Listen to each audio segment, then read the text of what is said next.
My name is Ruben. I'm the CEO of the A1 Group. We trade under the ticker symbol AWON on the OTC. The A1 Group is a technology company that specializes on the use of digital technology in a consumer packaged goods environment. So for years, I've been taking technology and just using it in a packaging environment where others have tried to focus on finance or insurance or healthcare or something sexy and more immediately profitable. I'm a former Coca-Cola manager, and that's where I learned about consumer products. I was a student at the University of Toronto, and I was a summer student at Coca-Cola. I drove a truck in the summertime to deliver Coca-Cola to the stores, and I was a replacement sales rep, and then I did some marketing. It was at Coke that I learned the power of packaging as it relates to consumer products. Now, we were a direct-to-store distribution system, so we had trucks going into the store, putting our product on the shelves, very different from the way most things are done now. But it gave us a more finite control of the shelf. And I personally prided myself on not only putting the Coca-Cola on the shelf, but also taking the Pepsi off. As they say, everything's fair in love and war. And it was a war between Coke and Pepsi. And I would be damned if I was going to lose every day's battle. It was also at Coke that I learned the power of proprietary packaging. Our product was virtually indistinguishable in a glass with ice in it from its competitors. But in its proprietary packaging, you could find it with your eyes closed among thousands of competitors. That Contour bottle really was the brand. The history of packaging is kind of interesting. We started off with burlap sacks and glass jars, and then we had an industrial revolution in the late 1800s and the advent of brands and consumer products being packaged goods. That created an entire ecosystem of packaging marketing. The history of packaging and marketing are interrelated. Packaging began, burlap sacks and glass jars inside a general store. Then branding began during the Industrial Revolution, and consumer packaged goods emerged. That created a branding rush with one color printing on packaging, single color printing, then multicolor printing, culminating in process printing in the 1980s. Being able to make packaging with all kinds of fancy pictures and things on them became very, very important.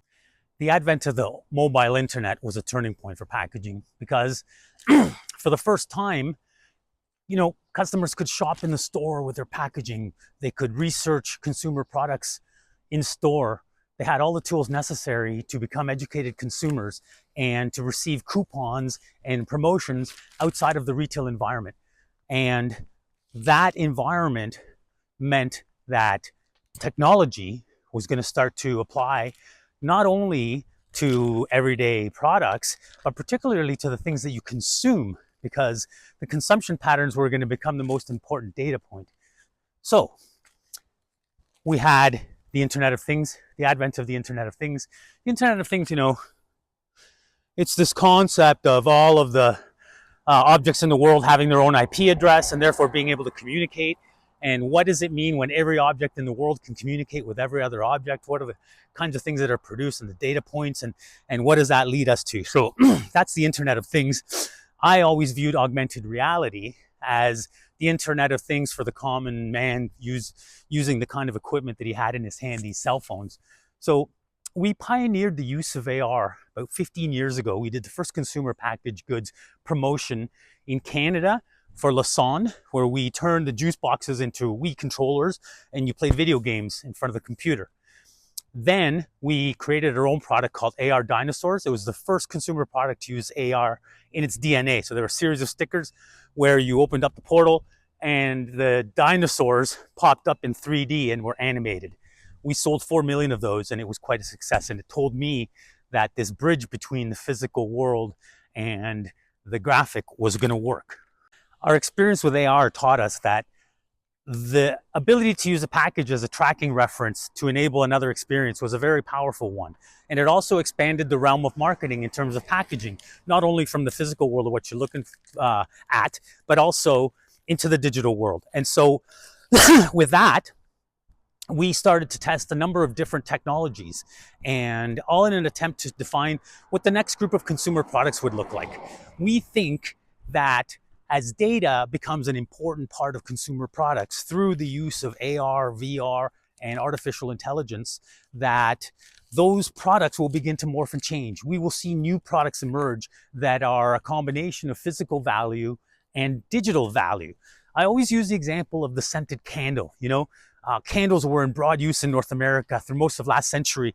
And as the electronic grid became more reliable, the consumption of candles began to drop and drop and drop. So much so that by the 80s, most people didn't have candles in their home except for some mood lighting. Then somebody decided to add fragrances and scents to them, and they became air fresheners, and the scented candle emerged. And now candle sales are bigger than ever. And so I look at the digital world and I think what kind of products are going to emerge? What kind of value will be added in a digital sense that will make a physical product more attractive? In other words, what are the different data points that people look at within their product they're unable to get from the label? So I viewed it as an expansion of the label technology. I now, in addition to having what I'm reading on the package, I have an entire world and internet to tell me about this product. So I viewed that as a very, very positive development. Now, life was a lot easier when there was no internet. Our Coca-Cola story was pretty simple. 100-year-old company, biggest beverage company in the world, known worldwide, most valuable brand, stack the bottles that go to the moon and back 100 times. That was our story.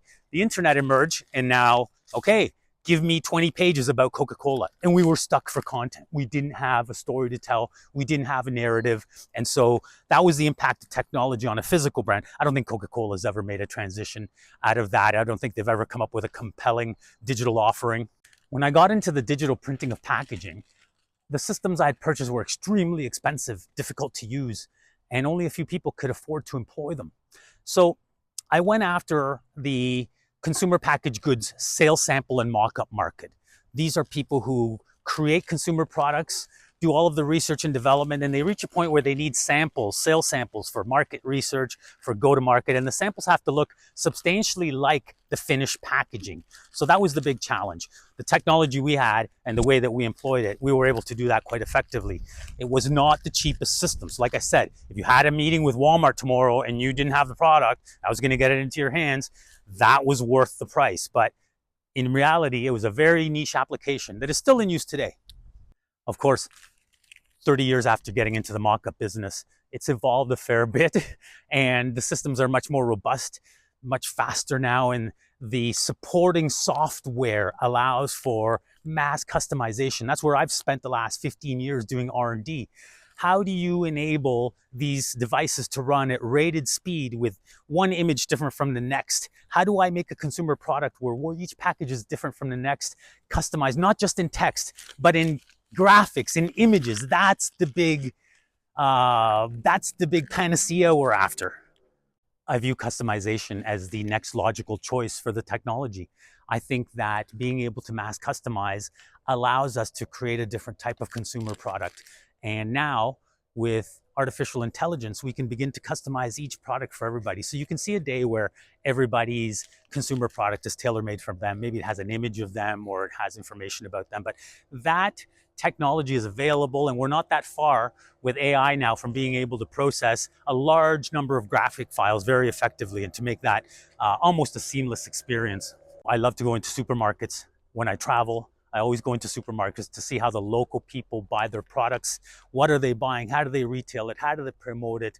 How do they display it? What are the consumption patterns? I just find it fascinating. It's such a reflection of who people are and what they do. So the A1 group is about taking the next step in technology and applying it to consumer products. I spent my career first at a consumer packaged goods company and then at an agency that supported consumer packaged goods companies. I developed technology that was excellent for launching products and for creating niche products and market testing, but none of my customers used it for that. So our challenge as the A1 group is to use the technology in an applied fashion such that it solves some of the problems we always thought we could solve, but we're not empowered to do it on behalf of our customers. In reality, our technology has been available for use with customers for some time, but you have to have the certain authority to change the nature of your product particularly in a digital way. The A1 group is going to focus on making products that use our technology in an applied way, not an implied way, not on a sideways service model. We're going to create products that use the technology as part of their DNA. We're going to fail. We're going to succeed. We're going to do market research. We're going to take you through all of the steps involved in launching a brand, an AI brand. We feel like with our experience internationally, the contacts that we have, the markets that we've seen, and the experiences that we've had, we are well equipped to use this technology now in an applied form.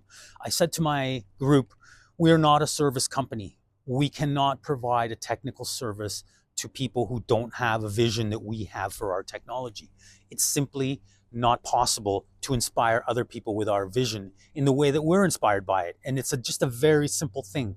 So, what are the kinds of things we're going to be launching? They're going to be graphic based packaging products that use customization in their DNA. There'll be snacks with your picture on it. There'll be dog food bags with your dog on it.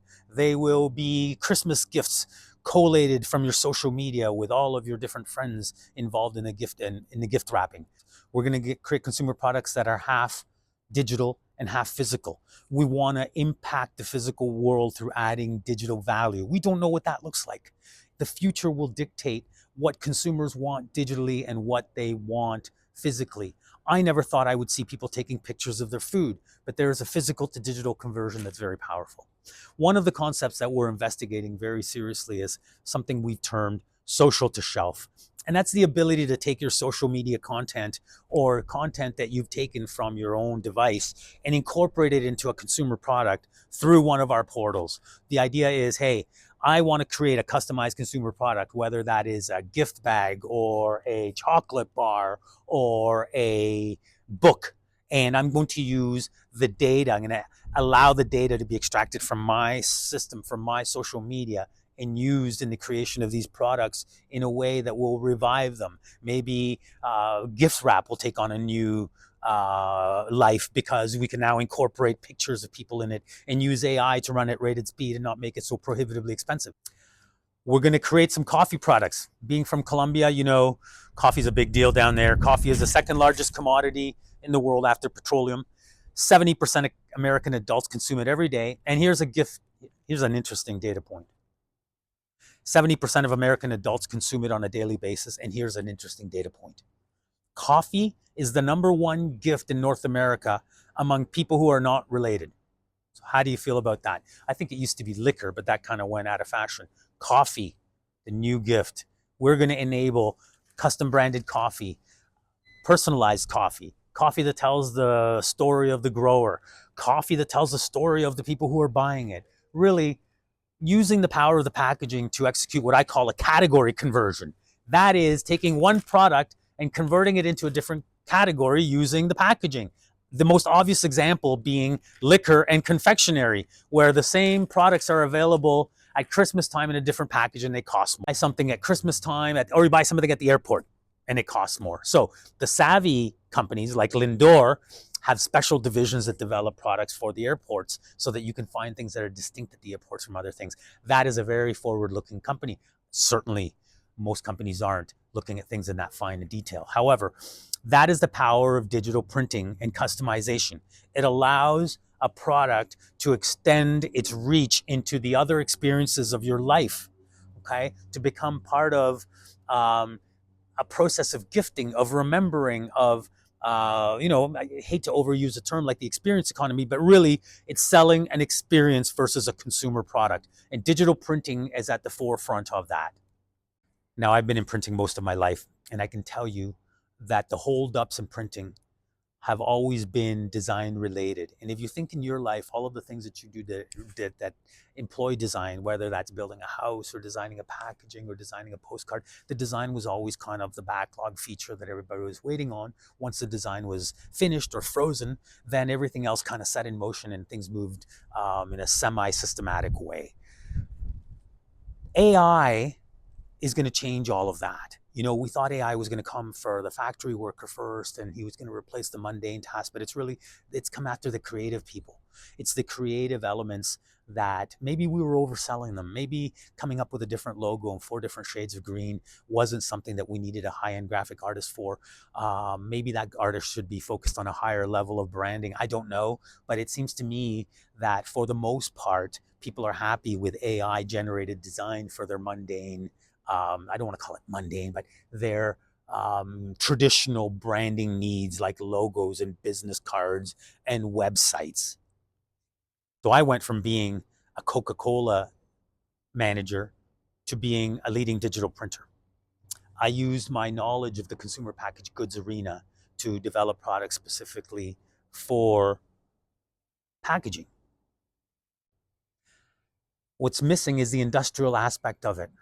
You can make digital printing, but it's expensive on a one-off basis. And the factories that are accustomed to running scale and make their money running efficiency don't want to stop for small runs. So digital printing and customization has been in no man's land. Small companies like the one I used to have, ProtoPak, used to make mock-ups and samples, but we didn't make them for the consumer. A1 is going to do that. The technology allows us to do that. Our facility in Colombia, we have a HP 25K, which is a 30-inch wide digital press. We have all of the systems available, and we're in a coffee zone. So we're going to use the system to produce mass consumer products at a lower cost. We're not going to do it for a client base because our client base still doesn't get it.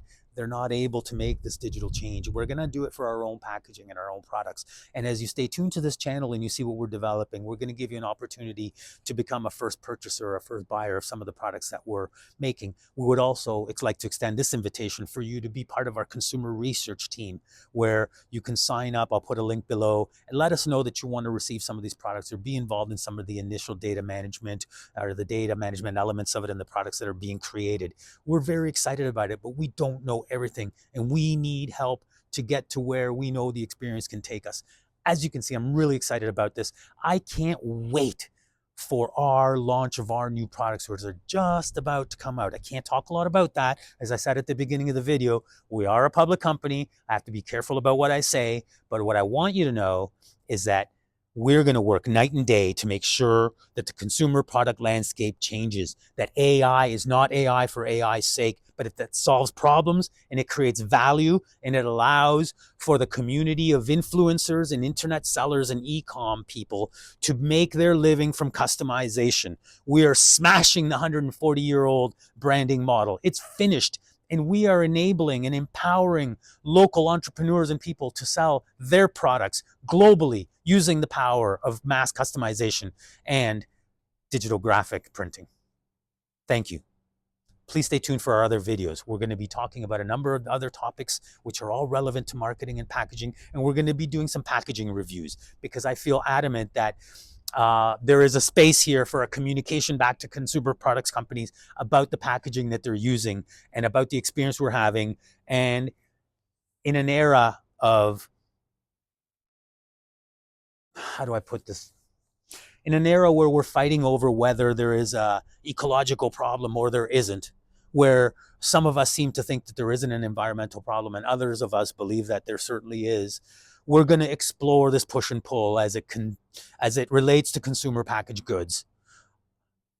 The new consumer is much more attuned to the environment and is much more cognizant of the impact that his consumption is having on the world. And I think we need to respect that. And I think we need to pursue it. We need to encourage it. And we need to just let the market take us to where the people want. As technology brings down the cost of making things happen, both graphically and digitally, we can begin to see a day when more and more consumer products will emerge, when every package can be different from the next.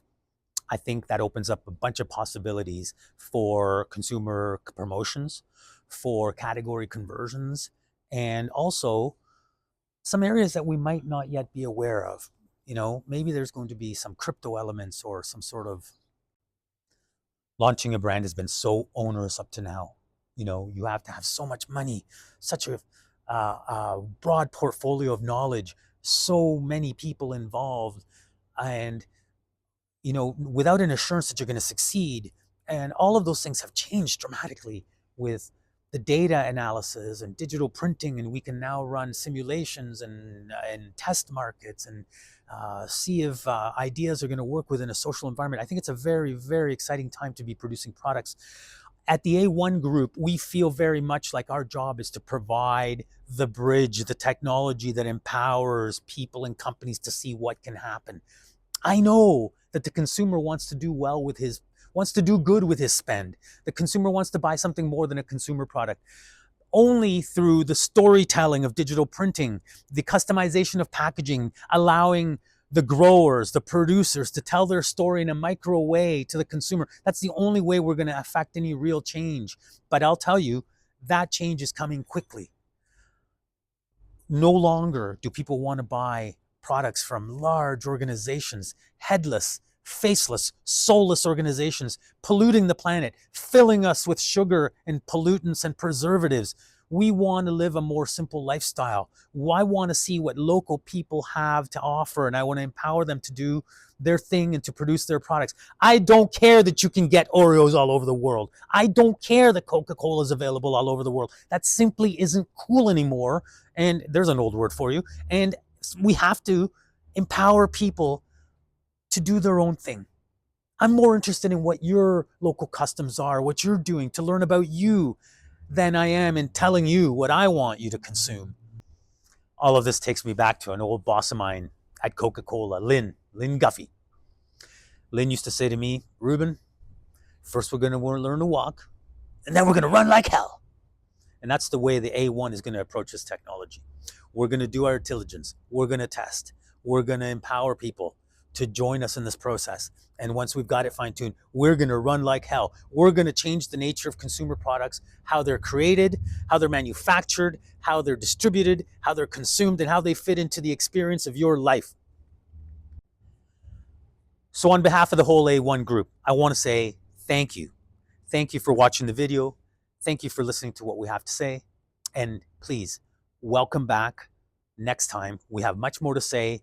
We're just beginning on this journey of digitization of packaging and the use of AI to create new consumer products. We're excited. I hope you're excited too.